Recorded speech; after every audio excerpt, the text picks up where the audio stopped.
سلام بچه ها، به کانال من خوش اومدید.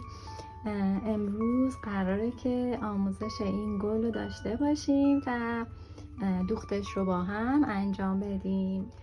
برای شروع من از پارچه کرپ استفاده کردم. پارچم رو به صورت دولا برش کردم. ابعاد مربع من 27 سانتی متره و به یک سمتش لایی چسبوندم.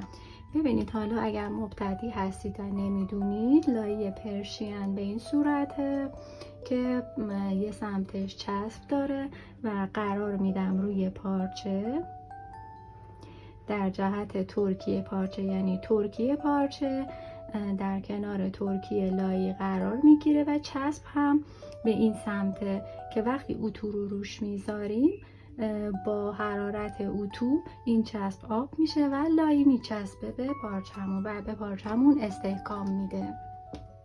خب من اینو چسبوندم، فقط یک لایه چسبوندم، یعنی به این لایه بعدی دیگه لایه نزدم و بعدش میام الگوی حلزونیم رو به این صورت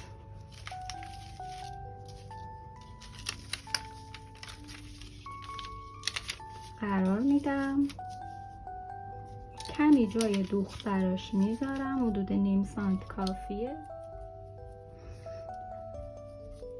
دور کار رو خط کشی میکنم که جای دوختم مشخص بشه.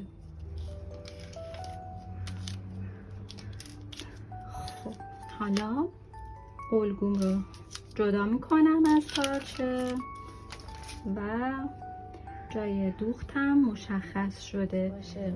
ببینید این قسمت باید باز باشه و این قسمت ها روی این خطوط مارپیچ رو باید با چرخ دوخت بزنیم.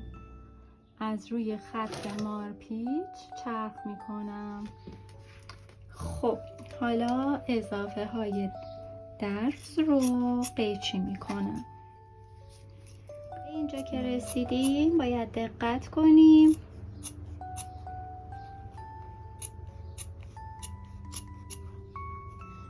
ببینید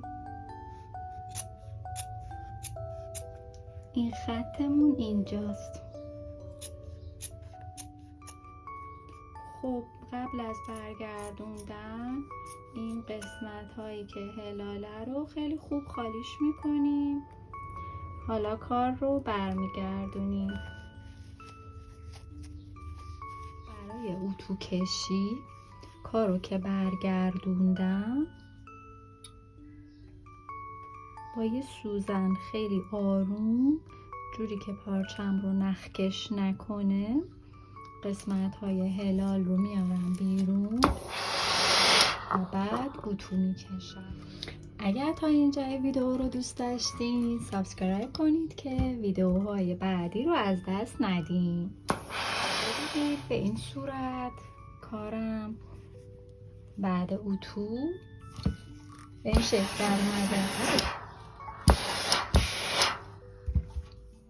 حالا این قسمت ها رو یا با چرختون یه زیگزاگ ریز بزنید یا با چرخ سردوزتون پاکدوزیش کنید. توی نهایی رو انجام دادم بعد از اینکه به این قسمتش زیگزاگ زدم که این درس هم بخوابه. خب برای پیچیدنش اول از این قسمت شروع میکنم. خب مرکزش رو به این صورت جمع کردم و از زیر کوک زدم. حالا میام دور دستم میپیچونم.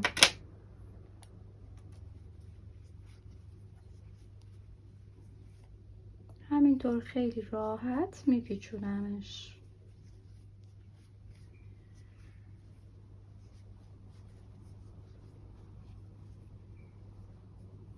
و حالا روی این دایره‌ای که بریدم قرار میدم، با سوزن فیکس میکنم و با نخ و سوزن تمام این قسمت ها رو به این لایه پایین دوخت میزنم.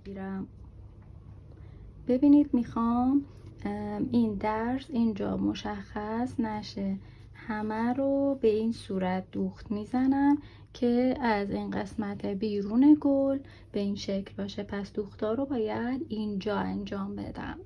حالا اضافی این قسمت رو برش میکنیم که برای نصب روی لباس مشخص نباشه.